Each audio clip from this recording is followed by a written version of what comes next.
ಏನು ಇಲ್ಲಿ ಪ್ರತಿ ವರ್ಷದಂತೆ ಪ್ರತಿ ವರ್ಷನೂ ನಾವು ಇಲ್ಲಿ ಒಂದು ಸರ್ವ ಸದಸ್ಯರ ಮಹಾಸಭೆ ಅಂತ ಮಾಡ್ತೇವೆ.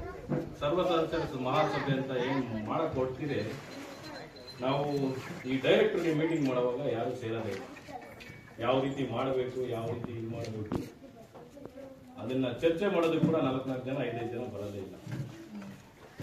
ಯಾವ ರೀತಿ ನಡ್ಸ್ಕೊಂಡು ಹೋಗ್ಬೇಕು ಡೈರಿನ, ಸೆಕ್ರೆಟರಿ ಇರ್ತಾರೆ, ಅಧ್ಯಕ್ಷರು ಬರ್ತಾರೆ, ಯಾರೋ ಒಬ್ರು 3 ಜನ ಬರ್ತಾರೆ. ಹೆಂಗಿ ನಾವು ಮುಂದಿನ ದಿನಗಳಲ್ಲಿ ಡೆವಲಪ್ ಹೆಂಗ್ ಮಾಡಬೇಕು, ನಮ್ಮ ಗ್ರಾಮದ್ದೇ ಡೈರಿ, ನಮ್ಮದೇ ಡೈರಿ, ಯಾರಿಗೂ ಇದ್ರ ಬಗ್ಗೆ ಒಂದು ಸ್ವಲ್ಪ ಕಾಳಜಿ ಇಲ್ಲ.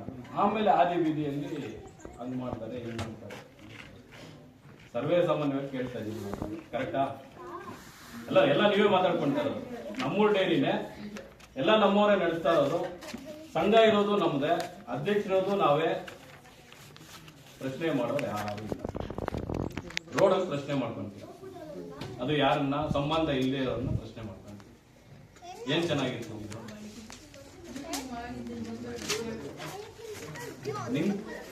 ನೀವು ಒಬ್ರು ಡೈರೆಕ್ಟ್ ಎಷ್ಟು ಮೀಟಿಂಗ್ ಅಟೆಂಡ್ ಮಾಡಿದ್ರಿ?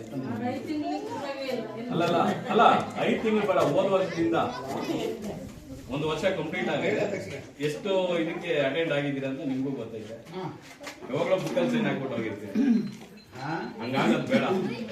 ಕ್ವಾಲಿಟಿಗೆ ಹೆಂಗ್ ಬೇಕು ಅಂತ ಹೇಳ್ಬಿಟ್ಟು, ಹೆಂಗಿ ಕೊಡ್ಬೇಕು ಅಂತ ಹೇಳ್ಬಿಟ್ಟು, ಹೆಂಗಿ ತಗೋಬೇಕು ಅಂತ ಹೇಳ್ಬಿಟ್ಟು ನೀವು ಎಲ್ಲ ಗೊತ್ತು. ನೀವು ಸ್ವಲ್ಪ ಪ್ರಯತ್ನ ಪಟ್ಟು ನಮ್ಮ ಡೈರಿನ ಉದ್ಧಾರ ಮಾಡೋಣ, ಚೆನ್ನಾಗಿ ಇಂಪ್ರೂವ್ಮೆಂಟ್ ಮಾಡ್ಕೊಳ್ಳೋಣ. ಬೋನಸ್ ಏನೋ ಸ್ವಲ್ಪ ಹೆಚ್ಚಿಗೆ ಸಿಕ್ಕೈತೆ, ಅದೆಲ್ಲ ನಿಮ್ಮ ಶ್ರಮ, ನಮ್ದೇನು ಶ್ರಮಗಳಿಲ್ಲ, ಎಲ್ಲ ನಿಮ್ದೇ ಶ್ರಮ. ಹಾಲು ಜಾಸ್ತಿ ಹಾಕಿದ್ದೀರಾ, ಲಾಭನೂ ಜಾಸ್ತಿ ಬಂದೈತೆ. ಇನ್ನೂ ಸ್ವಲ್ಪ ಬರಬೇಕಿತ್ತು. ಕಾರಣ ಏನು ಅಂತಂದ್ರೆ ಕ್ವಾಲಿಟಿ ಇಲ್ಲ. ದಯವಿಟ್ಟು ಎಲ್ಲ ಹಾಲಿನ ಕ್ವಾಲಿಟಿ ಕೊಡಿ.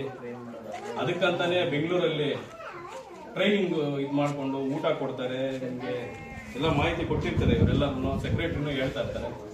2 ದಿವಸ ಟ್ರೈನಿಂಗ್ ಕೊಡ್ತಾರೆ, ಹೆಂಗೆ ಹಸುನ್ ಸಾಕ್ಬೇಕು, ಹೆಂಗೆ ಡಿಗ್ರಿ ತಗೋಬೇಕು ಅಂತ. ಮಣಿ ಹೇಳ್ತಾ ಇದ್ದ ಅವಾಗಲೇ, ಹೆಂಗ್ ಬರ್ಬೇಕು ಹೇಳೋದು. ಒಂದ್ಸತಿ ಯಾರಾದ್ರೂ ಆ ತರ ಇರೋರ್ನ ದಯವಿಟ್ಟು ಎಲ್ಲರೂ ಸೇರಿ ಕಳಿಸ್ರಿ ಒಂದ್ಸತಿ ಬೆಂಗಳೂರಿಗೆ. 2 ದಿವಸ ಟ್ರೈನಿಂಗ್ ಕೊಡ್ತಾರೆ, ತುಂಬಾ ಚೆನ್ನಾಗಿರ್ತದೆ. ನಾನು ಹೋಗಿ ಟ್ರೈನಿಂಗ್ ಮಾಡ್ಕೊಂಡು ಬಂದಿದ್ದೀನಿ, ತುಂಬಾ ಚೆನ್ನಾಗಿರ್ತದೆ.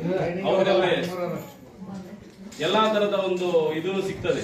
ಯಾವ ರೀತಿ ಹಸು ನೋಡ್ಕೊಂಡ್ರೆ ಯಾವ ರೀತಿ, ಇವಾಗ ಸಾರ್ ಹೇಳ್ತಾ ಇದ್ರು ಹಸು ಮೇಲೆ ಕೈ ಹಾಕರೇ ಇಲ್ಲ, ಅಲ್ಲಂತವನ್ನೆಲ್ಲ ಹೇಳ್ಕೊಡ್ತಾರೆ. ದಯವಿಟ್ಟು ಈ ರೀತಿಯಾಗಿ ಮಾಡಿ, ಇನ್ನೂ ಮುಂದಿನ ದಿನಗಳಲ್ಲಿ ಇನ್ನೂ ಲಾಭಕರವಾಗಿ ಮಾಡೋಣ ಡೈರಿನ. ನಿಮ್ಗೆ ಫಸ್ಟ್ ನೀವು ಮೇನ್ ಮಾಡಬೇಕಾಗಿರೋದು ಪ್ರಶ್ನೆ ಮಾಡಬೇಕು. ಖರ್ಚು ವೆಚ್ಚಗಳ ಬಗ್ಗೆ ಏನಾಗಲಿ, ಇನ್ನು ಮತ್ತೊಂದಕ್ಕಾಗಲಿ ಯಾವುದಕ್ಕಾದ್ರಾಗಲಿ ನೀವು ಪ್ರಶ್ನೆ ಮಾಡಿದ್ರೆ ಇನ್ನೂ ಸ್ವಲ್ಪ ಸಿಟ್ಟಾಗಿ ನಡ್ಕೊಂಡು ಹೋಗುತ್ತೆ. ಎಲ್ಲಾ ತರವಾಗ್ಲೂ ಅನುಕೂಲ ಆಗುತ್ತೆ ಅಂತ ಹೇಳಕ್ಕೆ ಇಷ್ಟಪಡ್ತೀನಿ. 2 ಮಾತು ಮುಗಿಸಿ